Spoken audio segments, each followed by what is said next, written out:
Coming to the stage, the hardest working band in Beaverton, the Stuhr Fire Rhythm Group. With special guest, Grammy nominated Ms. rObi. Funga alafia, ashe ashe. Funga alafia, ashe ashe. Funga alafia, ashe ashe. Funga alafia, ashe ashe.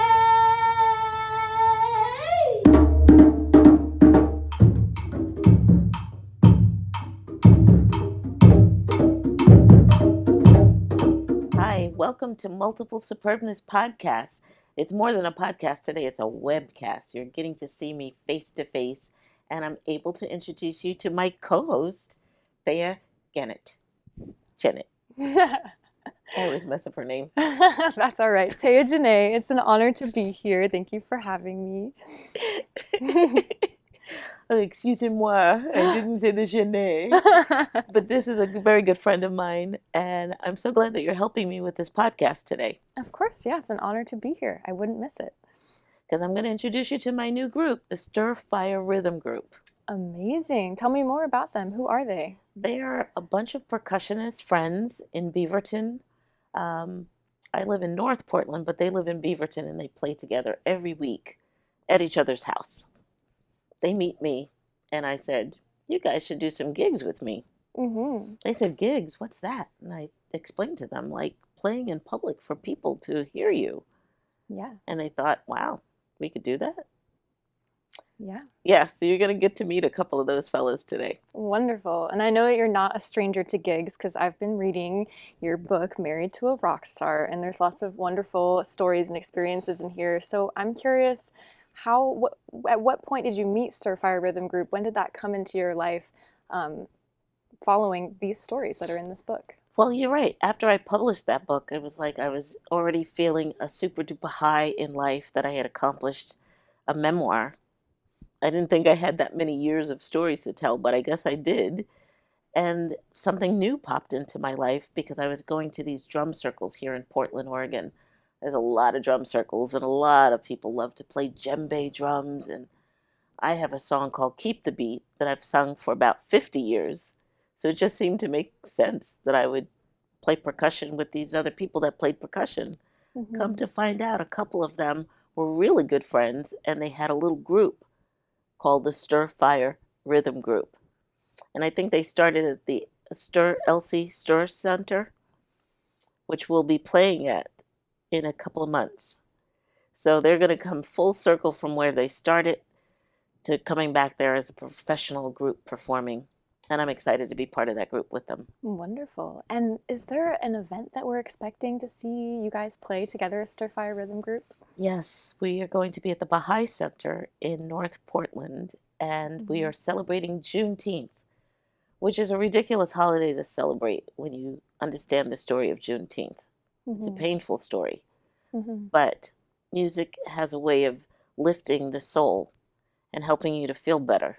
So that's a hardship that we're celebrating happened, but the fact that we are all surviving past that is why it is a celebration today. So the Bahai Center will have different people of different cultures and different instruments, different flavors, all sorts of different things happening with the Stuhr Fire Rhythm Group. Wonderful. Holding it down. Nice. I can't wait to see you guys perform. That sounds incredible. You know what? I think they're going to do a little something with us today. We got a sneak peek today. We do get a little sneak peek. That is exciting.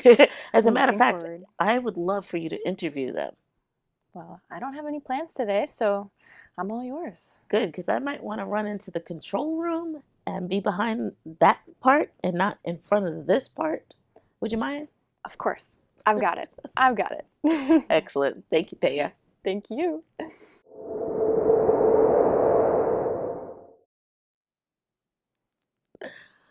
Welcome back to, what's this called again? Multiple Superbness podcast. And my lovely co-host, Thea, is here. And we're having a good old time. But We've got an extra guest. Would you like to introduce yourself? This is Bob. Nice to be here. Great to be here for the first time ever, and I'm looking forward to it. Yes, we're glad to have you as a member of Stuhr Rhythm Group. And I think I'm just going to kick us off with some questions. I want to start by asking about you guys' musical origin stories. If you wanted to take a moment and tell me if there was a time in your life that you can remember when music stopped being something you just listened to and something you just had to participate in yourself. Oh, sure. I grew up learning how to play piano at home on an old player piano, and I used to play a few songs. It wasn't too much, but it was enough to keep me happy. And then when I went to high school, I took up a violin, and I played violin for 3 years with a really nice elderly gentleman named Otto Selvig. And he did all the teaching for all the music classes. And I remember watching him once. There was a fellow that came in, played piano, and he sang Moon River. And Otto just sat there, tears coming down his face. The guy that was singing the song did it so well. Beautiful. Wow. Anyway, so went to college, stopped playing music, went to work, stopped playing music 45 years later. And I listened to music at that time, of course, a little bit. But 45 years later, I got to playing into drums. And now music has become a lot more important to me. Grew up in a family that my mother loved classical, my father liked country, and we were all rock and roll kids. A lot of I fun. love that. I love that. A lot of That fun. sounds like a fun household. Well, it was okay. What about yourself? For me, it started before I was born. I always tell people this story. It's hard to imagine. But if you have an imagination, you can actually figure it out. I remember before I was born, music was all around. And I just remember thinking, I love it here. I love it here. And then I had to be born. So I had to leave that place. And I was kind of upset. I wanted to stay in that land of music. But then I was born as a people. And then I had to find music shortly thereafter. So probably by the time I was 3 months old, I was pretty musical. There's all sorts of little pictures of me as a baby, maybe I was singing. Or just looking like a baby, but everybody in my family knew that I was very musical. Yes, your siblings too, like your sister in My your book. older sister, yes, was an opera singer and a music teacher. She taught music for 38 years. Wow. Taught That's ninth amazing. graders. That's so cool. Ninth graders. So I felt like I was her first student because even before she was a teacher, she was already working on me as her younger sister. And being 12 years older than me, she loved the Beatles. So did I. Lucky her. Lucky her. Lucky me. Yeah. I wanted to hold her hand. Oh, Jude. Yeah. I love that. All of that. Well, on the topic of artists, if you guys could, participate in a musical experience with one artist, living or dead, who would you choose and why? Tough job. Wow, that's amazing. Okay. Go ahead. I got so many choices. You do too. I don't know. I think I kind of want to hang out with Nina Simone. Ooh, okay. I want to go to Paris with her and hang out and kind of help her dust the keys off or whatever she needed help with, just to be in her presence. I used to sing with Aretha Franklin. That was wonderful too, and especially the day that she sat down at the piano. I was like, I had no idea that she was such an amazing pianist. Yeah. She's a great singer. Great singer, One of the great greatest. singing pianist too. She does all that same singing as she's playing. So she had the whole gospel music, her whole culture she was able to bring into music. And I kind of had that same experience going on. We'd go to powwows as a little kid. I'd be there and I'd hear the music and the drums. I would sing and I would dance. And I guess I'm still doing that. Yes. And everything feels like a powwow. And being in the rhythm group makes me feel like those are powwow drums sometimes. They are. They You are. had Always. a quote where you said it, For like sure. the powwows and the music present there was a way of connecting the rhythm of the earth and the heavens. That was a quote that you wrote in your book. Yes. I might have paraphrased slightly. Yeah, but it is. It's like it's a divine connection. Yes. Who would you choose? Wow. I didn't choose one. There's so many that I really like. And if I was going backwards from today, I'd have to go back into the 80s and the 70s and the 60s and the 1400s and the 1300s and the 1200s. Ooh. Because Okay. I'm a Mozart lover. I love Mozart And too. he was a very special musician because the stuff that he plays and the frequencies and the music that he does, it just reaches into you and does all the things that it needed to. And if I was coming forward from that, God, I don't know, maybe even swing. You know, a lot of the singers that you had in the 50s, 60s, and 70s were absolutely terrific. Certainly, I like the Beatles.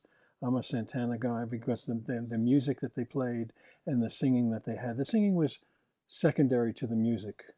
If I could pick a singer, I don't know that I could pick a singer out of everybody that's there. I just don't know that I could do it. And it's kind of like as a musician, we kind of inherit all of it.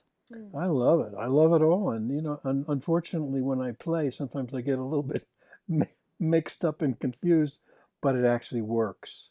So I'm happy with what I know and what I play. And if I'm home, I'll play a variety of different things. And I listen to a variety of different things, and there's speakers all over the house, so that stuff goes on. Well, this segues really well into my next question, which was going to be, what does rhythm mean to you beyond music?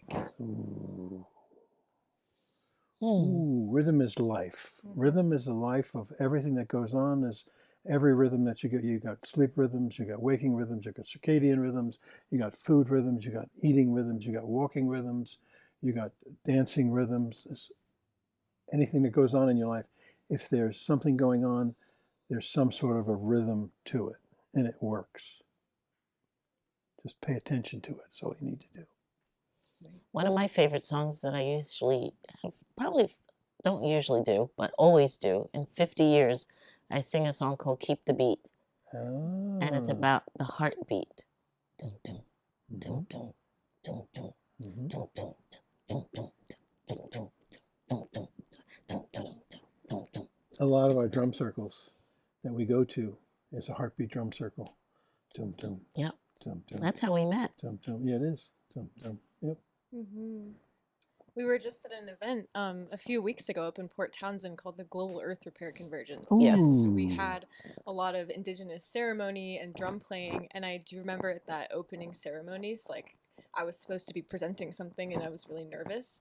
In my heartbeat, like I could feel it in my throat, you know, because I was nervous, and it was completely Beautiful. on beat with the drums that they were playing. It was an incredible moment. I was like, Wow. man, are we all beating to the same rhythm right now in the same room? I believe we were. It really felt Yeah. like it. Sure. And I think that's what harmony is. The more of us that are in that same beat together, the more harmonic we will be. Yeah. Totally. Yeah.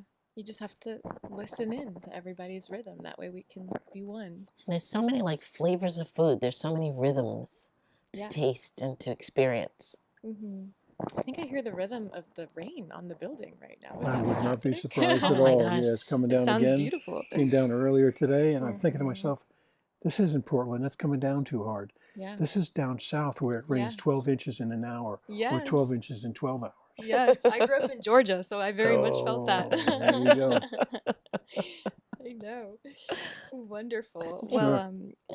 Well, are we ready to move on to the next question? Would we want to explore a little bit more about rhythm and the depths that it has in our life and where it manifests itself? Yeah, I'm curious. How'd you switch from piano to percussion? Oh, I It just- took you I took a evolved. 40-year break. You took a 40-year break. Yeah, I used to do this with my fingers because I couldn't. When I went to work, I worked in kitchens, so you're using your hands, you're doing anything else that you need to do, and then I became a manager, and I had to manage stuff, talk to people, work with hands. I always wanted to be a drummer. Mm. Went to the South Queens Boys Club. I was 12 or 13 years old, and I said to the fellow, I'd really like to play drums. What do you want to play? He asked me, what do I want to play? Because it was a marching band. I would really like to play drums. He said, we're going to make you a drum major. And I sat and I scratched my head and I said, Whoa. well, not quite what I want to do, but let's Whoa. take a look at it. So I stood around for about a week and a half or 2 weeks, and I gave up. I said, drum major? No, drummer is what I want to do. So I had a friend in high school. I actually bought his snare drum, and I had it for about 2 weeks before he came back to me. He said, "My father wants me to go ahead and take the drum back because he didn't want me to sell it to start with." Oh. I said, "Here, Ralph, take it." Oh. So then it was another 20 or 30 or 40 years before I got involved in this. And this started after I retired from full-time work, and we went to a little place called L.C. Stuhr Senior Center in Beaverton. That was a fun little place. And there was a fellow there that was teaching djembe, and he was a professional drummer, and he plays in a variety of different places. And he was really just a cool guy, young man, and we learned how to play djembe there. There was probably 15 people in the class to start with. And as we got further and further and further, and a couple of years into it, we finally met 3 or 4 other people that we thought were coming along as well. I'd never thought of myself as a drummer, but somebody came up to me and said, "You want to join a little group?" So we got together and we started this particular little drum group, and then one of the fellows came up with the name. And we've been playing together ever since, and it's been, God, 17? Wow. Yeah, somewhere in there. Wow. It's been a long time.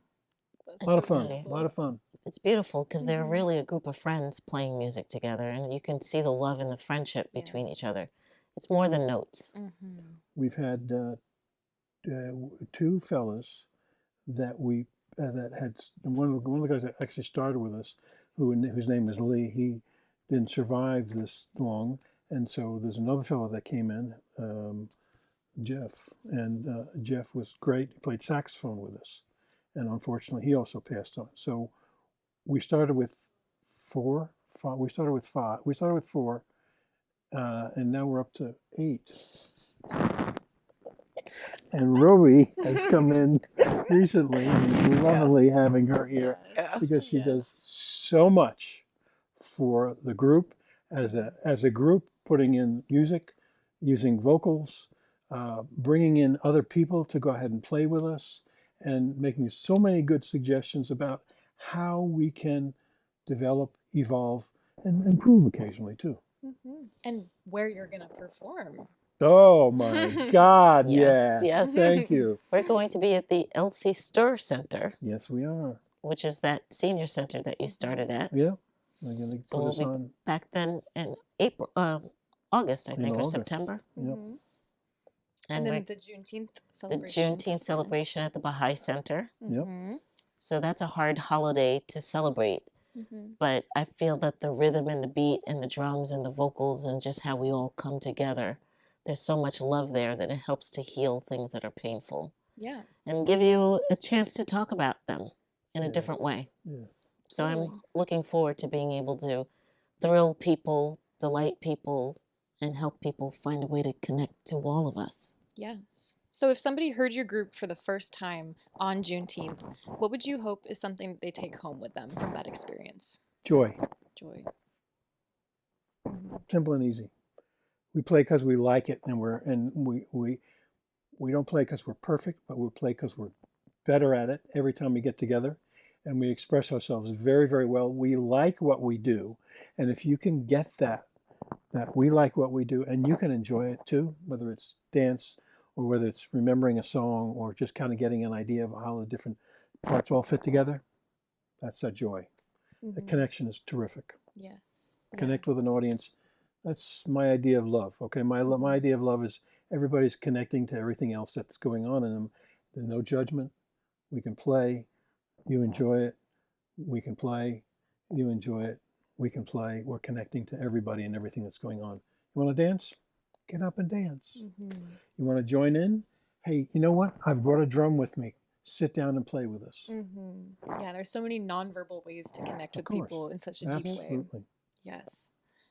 Do you have any wishes for what you hope people can get out of attending that performance? Oh, yeah, I do. I hope they can lose a little bit of weight by moving around, keeping the beat, That's feeling it. good, looking at their neighbor and saying hey, This is pretty cool. this is good. Who are you? I've never met you before. And make some new friends like we are a group of friends. Hopefully our friendship will spread. Yes, absolutely. There's lots of healing that needs to be done that music can facilitate. Mhm. Absolutely does. Yeah, community healing, cultural healing, Yeah. historical healing. Yep. Yeah, absolutely. Yeah, takes the edges off of everything. It makes life full of rhythm and full of life. Life is full of life. Yeah, absolutely. Yeah, and music is almost above all the things that are horrible. Because music is so Ooh. delicious, it's above it. Mm. Yeah, and it doesn't matter where you are or what life or what country you're in. Music is still music for everyone. Yes. Mm-hmm. Hmm. Speaking of music,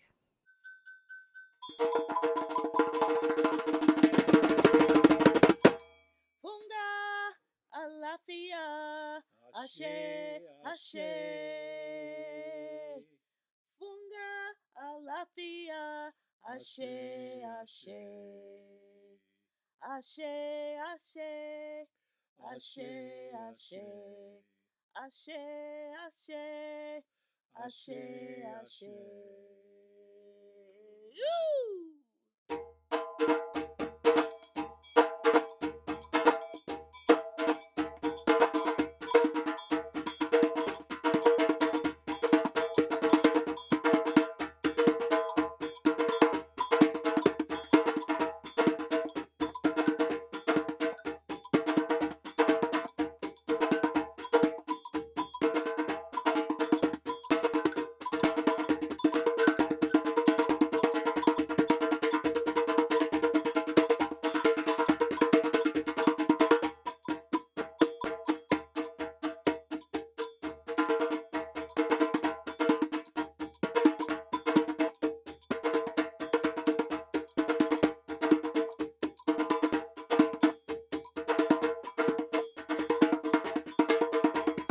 Funga alapia, ashe, ashe.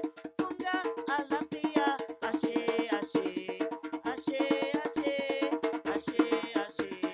Ashe, ashe, ashe, ashe. Woo!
Oh, wow. That was great. That was incredible. Thank you so much, Stuhr Rhythm Group. Oh my gosh. I don't know what I would do without them because they really helped me keep the beat. Keep the beat. Yeah. Keep the beat. I'm looking forward to seeing you guys perform for Juneteenth. That's going to be an incredible opportunity to see you guys all perform together. Yes, it's going to be a wonderful opportunity. And my website has my calendar with all the dates on there. And my website, do you know my website? Yes, I know your website. Yes. Okay. I'm What's familiar. my website? You got me there. No, I'm kidding. Thank you so much for listening to this podcast, Multiple Superbness. Thank you for joining us and enjoying the music of Stuhr and coming to see us in the future. And thank you for welcoming my new co-host, Thea Janae. I'm being promoted as we speak. Thank you so much. You're witnessing history. Thanks, Thank you. Thank you so much for tuning in to our last episode of Season 5 of Multiple Superbness podcast. I hope you found it healing. I hope you found it uplifting. And I look forward to entertaining you in Season 6 starting in August.